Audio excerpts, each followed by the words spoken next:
habe ein Handy gekauft, eine ganz verrückte Sache.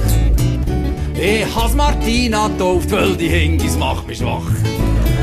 Jetzt bin ich auch dabei, Handy Society.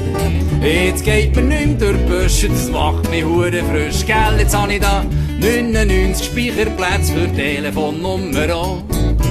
Es bringt mir zwar nicht so viel, aber es könnte noch einmal kommen.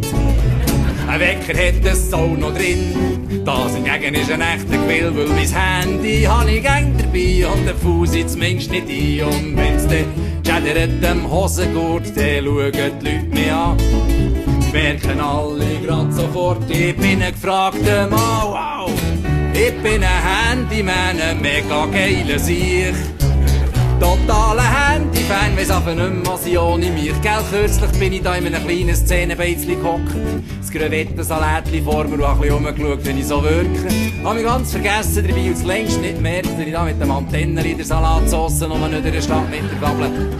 Siehst du nur, wie die moderne Kommunikation schon in Fleisch und Blut übergegangen ist. Ich bin rund um die Tour im Netz, stehe nonstop auf Empfang. Und wer mich erreichen will, der wartet selten lang.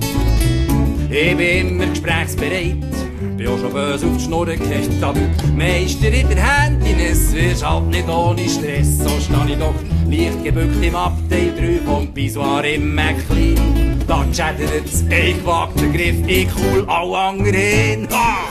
Hey, sofort zusammengepackt, sich umdreht und sie heim.